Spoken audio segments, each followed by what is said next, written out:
নমস্কার, আমি অ্যাস্ট্রোলজার যোগমায়া আঁখি। 2026-এ 15ই ফেব্রুয়ারি হচ্ছে মহাশিবরাত্রি, আর তার 7 দিন আগে যে সোমবারটি পাচ্ছি আমরা সেটা হচ্ছে 9ই ফেব্রুয়ারি। আর এই 9ই ফেব্রুয়ারি দিন আপনাকে একটি মন্ত্র আমি বলবো।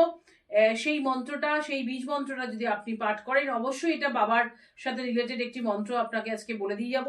যারা বিভিন্ন রকম প্রবলেমের মধ্যে জড়িয়ে রয়েছেন, কেরিয়ার নিয়ে সমস্যা রয়েছে, সাংসারিক সমস্যা রয়েছে, মানে একদম তলানিতে চলে গেছেন, আপনার ফেস লস হচ্ছে অফিসে, ব্যবসা বাণিজ্য, বিভিন্ন রকম সমস্যা যারা জর্জরিত হয়ে রয়েছেন, তারা 9ই ফেব্রুয়ারি যে সোমবারটি পড়েছে সেই সোমবার দিন বাবার মাথায় সকাল সকাল স্নান করে বাবার মাথায় জল ঢালুন, একটি বেলপাতা দিন, আর বাবার সামনে বসে আজ যেই মহাদেবের বীজ মন্ত্রটি বলবো সেটা 108 বার পাঠ করুন।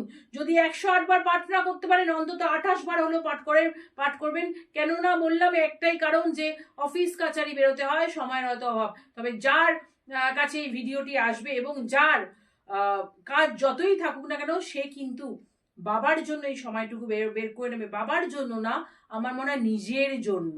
কাজেই যে মন্ত্রটি বলছি এটি বাবার একটি ভীষণ গুরুত্বপূর্ণ বীজ মন্ত্র। এই বীজ মন্ত্রটি পাঠ করুন। বীজ মন্ত্রটি হলো ওম নমো ভগবতে রুদ্রায় নমো, ওম নমো ভগবতে রুদ্রায় নমো। এই মন্ত্রটি আপনি বাবার পাঠ করুন।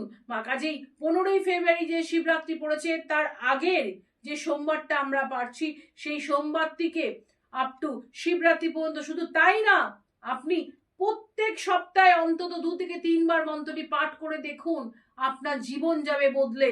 আপনি যত কঠিন সমস্যার মধ্যেই থাকুন না কেন, আপনি কিন্তু বেরিয়ে আসতে পারবেন। কাজী মন্ত্র বুঝতে যদি অসুবিধা হয়, কোনো প্রবলেম যদি থাকে, নিশ্চয়ই আমাকে ফোন করবে। ততক্ষণ সবাই ভালো থাকবেন, সুস্থ থাকবেন। নমস্কার।